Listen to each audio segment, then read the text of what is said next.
Most of the newest, most popular new foods are coming from Asia, the Middle East, and Latin America. All very different tastes, but with one ingredient in common: chili peppers. So how do you make them bigger and better tasting? The man to ask is right here in Arizona. In some moments, you'll hear Ed Curry giving directions in Spanish. No pesca la primero. La primero 16 sucos es especial. Other times, it's English. You guys can walk to the other side and come back.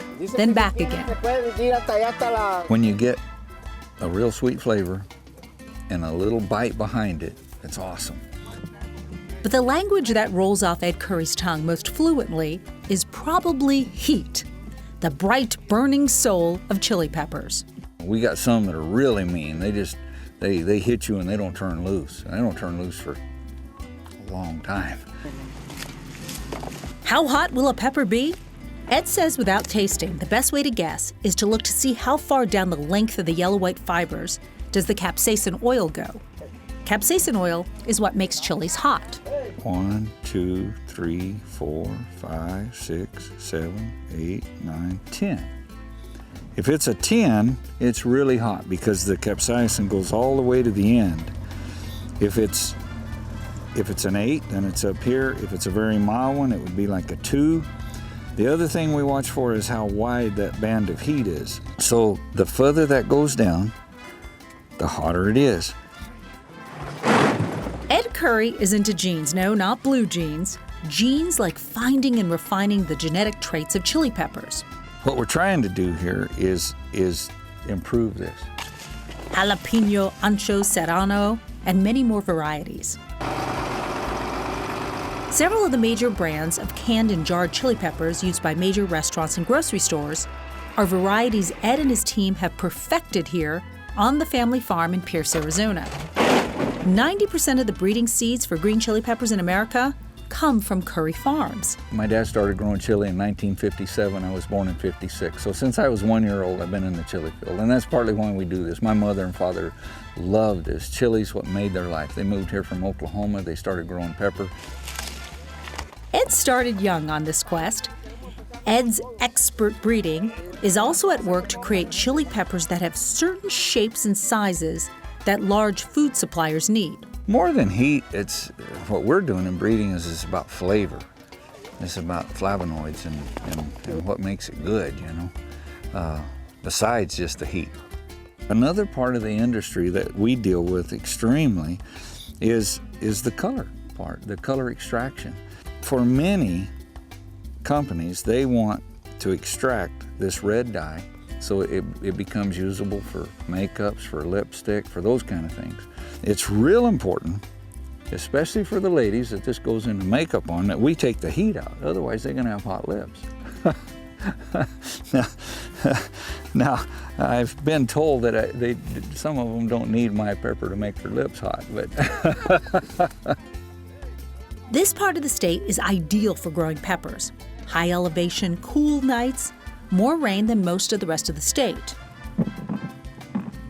There's a lot of science behind these flavors. Ed's at work finding new flavors and even new ways to ease your aches and pains.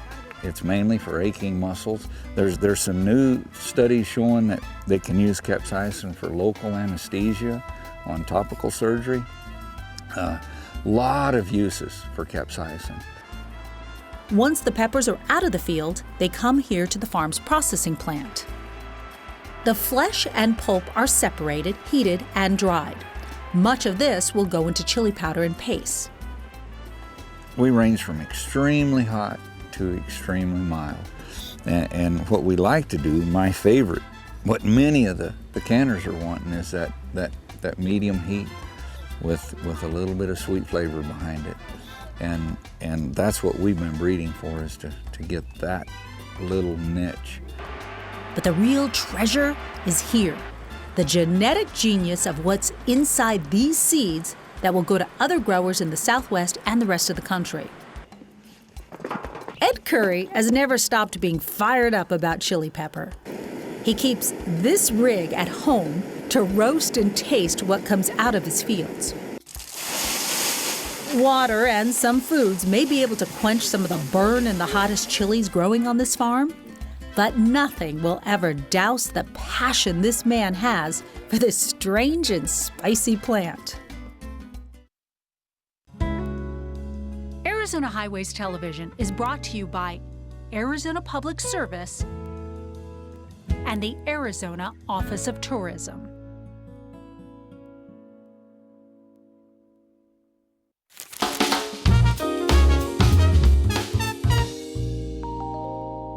Rather than have to bend down every time, I invented this device. You could say that Dr. Richard Tinlin is a jack of all trades, but that title doesn't seem to do this Camp Verde pecan farmer justice. And I'll show you that I can pick up a pecan with ease without having to bend over. I can fill these chambers up. I can go over to a pail and I can release the pecan just like that. The retired geophysicist and inventor bought 35 acres of property in Camp Verde, knowing full well its potential. I bought the farm and I came here, and being an Iowa farm boy, I knew I didn't like to bale hay or have cows, so I put in pecan trees. Historically, there are a lot of old pecan trees here in the Verde Valley, some of them almost 100 years old, so I knew that they would grow here. The variety we grow is a Wichita and a Western, which is they're compatible in the sense of pollination. I really like the Wichita. Most of them. The value in the pecan is in the nut meat that's in the pecan. We have a very good quality pecan, very tasty, and the nut meat is a light tan color, and that is a mark of a really good pecan. Every harvest, Dr. Tinlin invites local school children to come down to his Summer Place pecan farm and watch what can only be described as a little pecan storm. I'm going to start the tractor up, try to open that big machine up, back up to the tree, and clamp it right onto the tree. As the children watch the process, the doctor uses his tree shaker and makes it rain pecans. You could say it's Dr. Tinlin's version of a nutty piñata party, except, well, you don't need a piñata. Screaming, squealing children are instantly gratified with all the pecans they can stuff in their little brown sacks, hats, and pockets. Yeah, I wish all my help was this enthusiastic. Are you just going to keep those hats? We have shipped as far as Germany and China. We do a lot of farmers markets. We grow about 50 to 60,000 pounds. Then we shell out maybe another 15 to 20,000 pounds, which we keep in the barn and freezers, and that way we have a high quality pecan for the farmers markets, which are quite fun to do. I enjoy the farmers markets greatly because people really want a good product. So what makes for a good pecan? Fresh pecan is almost sweet. You can tell it's sweet. It has a crunchiness to it. You could take the nut and just break it and it snaps. And of course then it also has that unique pecan flavor that's hard to describe until you've experienced it. And of course, Dr. Tinlin acknowledges that you cannot be in the pecan business without living the pecan mantra. Sometimes I feel like a nut and sometimes I don't.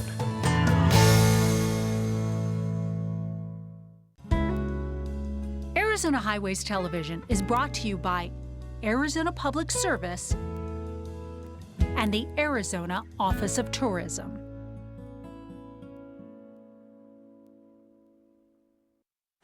They say the Cold War is over, but Arizona is still holding on to at least one missile from America's nuclear arsenal. It's scary and yet at the same time impressive, and you can see it inside the Type Missile Museum. Yet, there is something more, something that will put fear in your ears.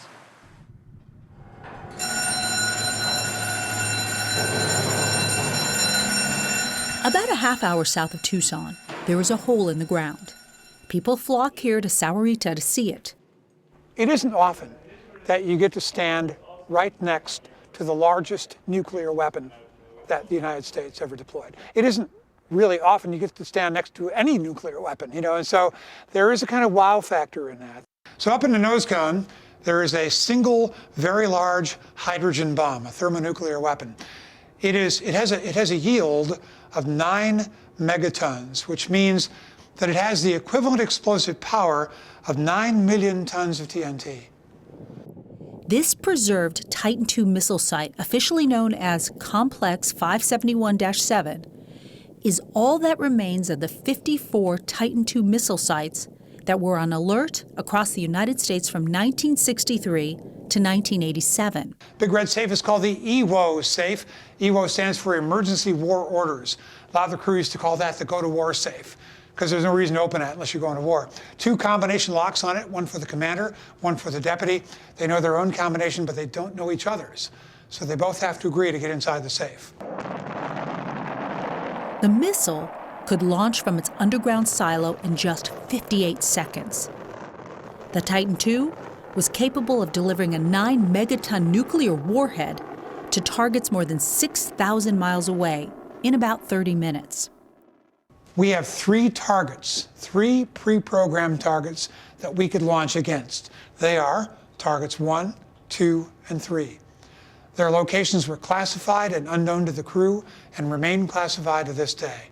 Targets are selected from the commander's console right here, just a matter of pressing one button or the other. Each target of the 3 can be set as an air burst or a ground burst, depending on the kind of targets we're going to go after. And this big thing is called the MGAC, the Missile Guidance Alignment Checkout Group. This is how we tell the missile where it's going. All the targeting information was fed from the MGAC to the guidance computer on punched tape, like this. So before floppy disks, before cassette tapes, before punch cards, there was this stuff. State of the art back in 1960. Nowhere else in the world can visitors get this close to an intercontinental ballistic missile that's still pretty much where it was, how it was during the Cold War. This is the secret unlock code for the missile. And the message sounds like this. Pass that around if you would. Pass that around if you would.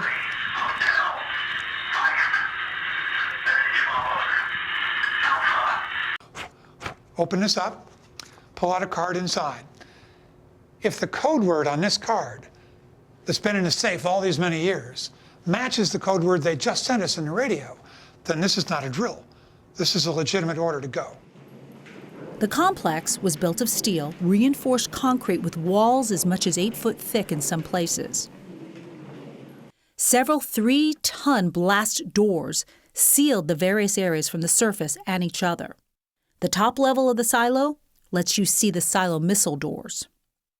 To make good on an agreement between the U.S. and the former Soviet Union, the silo doors are permanently blocked from opening more than halfway. The dummy re-entry vehicle mounted on the missile has an obvious hole cut in it to prove that there is no longer a bomb inside. But one of the most fearful and fascinating features on site isn't something you'll see. It's a sound. This is a Federal Thunderbolt Model 1003 siren. It's a dual tone siren. Federal installed literally thousands of these across the United States during the 50s. They were originally thought of as air raid sirens. Until just a couple of years ago, this electrical box and the horns on top this tower were pretty much forgotten. Chuck Penson and a friend got curious, and then they got to work. Took some cleaning, oiling, wrenching, and tinkering to get it back to life. There's a control box right here, and inside the control box are all the controls we need to turn on the blower, the chopper, which is the rotating shutter, and we can actually make the siren go around like this also.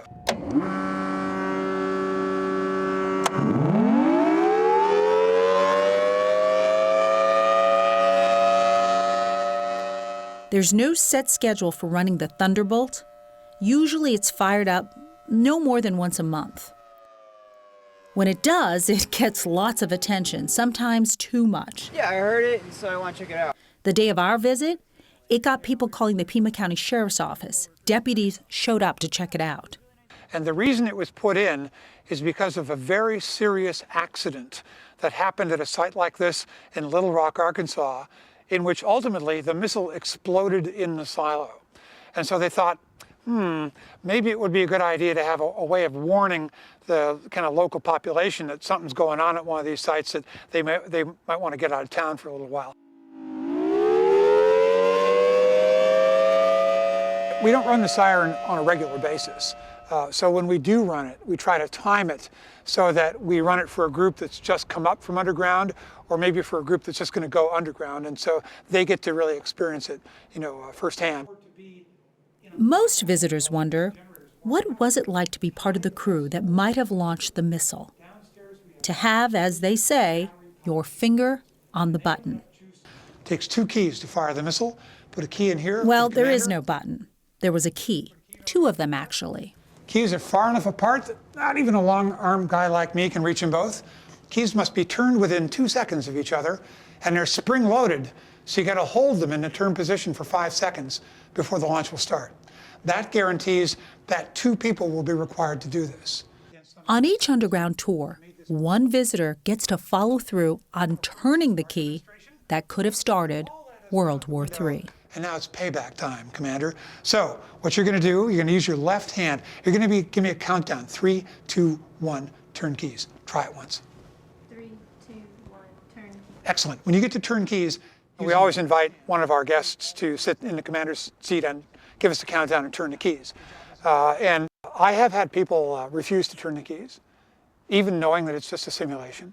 I've had people actually cry at that prospect. So it does have, I think, at some level, a very significant emotional punch.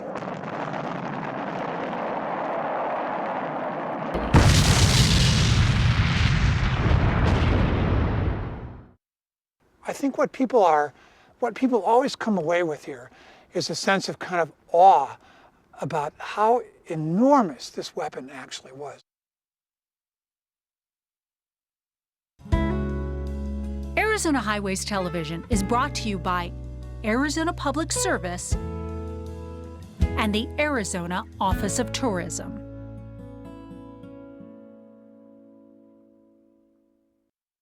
Most of what you see growing around me here wouldn't be alive without irrigation. Yes, it's true we have plenty of sand and rocks.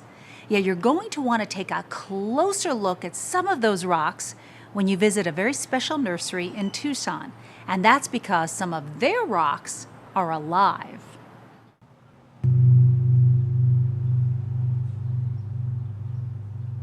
The reason that people are attracted to them is because they're so unusual.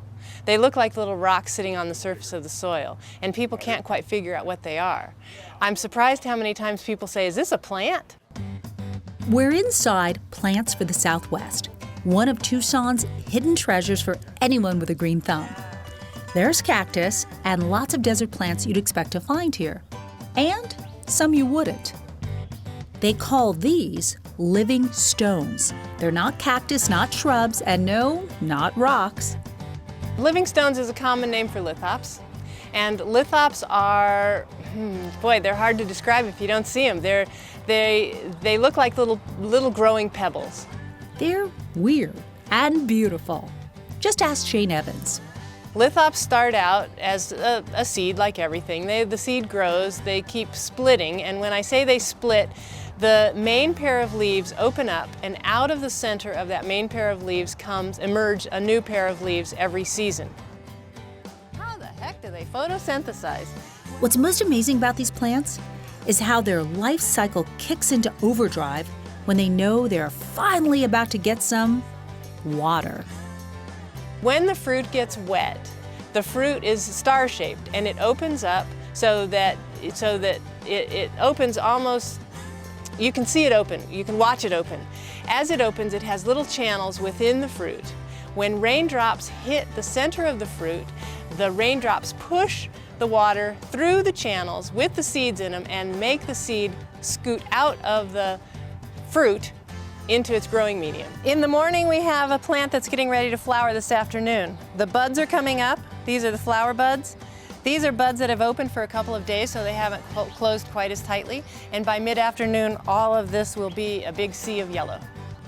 That's right. A plant that may barely be showing a bud at daybreak but can be full of flowers by afternoon.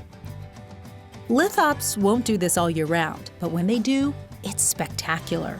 So I'm going to pour a little bit of water. I'm going to mimic a rainstorm, and we'll watch the fruit. If you look closely, you can see the little fissures in each fruit. And I can see that there's already a little bit of change happening, but it takes a minute or two, or a second or two. The fruit will start opening up. I don't know if you can see that this one is starting to move. What's most pleasing are the textures and the shapes of the leaves of the plant. We've sent quite a few to South Korea. One more unexpected treasure hidden inside the Livingstone's nursery is the work of this man, Miles Thompson. Sometimes they look a little bit sinister, and others can be humorous, like making a smirk or a little sarcastic, thing. The stony faces Thompson creates can be witty, funny, scary, even haunting. But they're a natural fit among the Livingstones. No two are the same. I don't use any molds. Most people call these gargoyles, but that's not exactly what Thompson first set out to make. Wander through the clay with my fingers and my imagination, and something starts to take form, and I get quite excited about that. And I thought, I know exactly what I'm going to do. You can even find more of Thompson's gargoyles in downtown Tucson, in a gallery setting at Shalago's Artworks. When you make the little ones, they're like making cookies, You can do them in your sleep, and people do like them because they're portable, and they can put them in a suitcase or, shopping bag and get on a plane or whatever. But the big ones, some of them are really hard for me to even pack. Some of what you'll see in these faces are impressions of plants and other unique objects Thompson finds in the shops, fields, and alleyways of southern Arizona.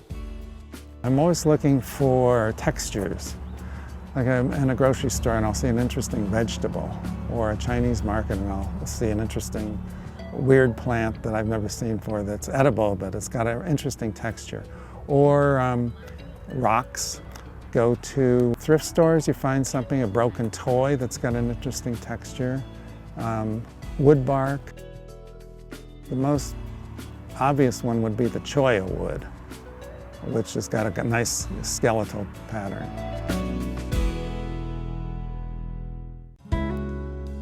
Arizona Highways Television is brought to you by Arizona Public Service and the Arizona Office of Tourism. Thanks everyone so much for joining us. I'm Robin Sewell, and we'll see you on the next Arizona Highways.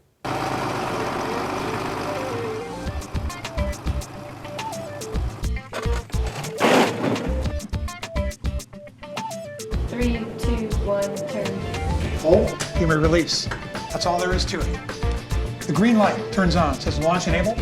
For all intents and purposes, that green light should say, welcome to World War III. How the heck do they photosynthesize? Well, they photosynthesize through these nice little lines that you see running through the plant. Arizona Highways Television is brought to you by Arizona Public Service and the Arizona Office of Tourism.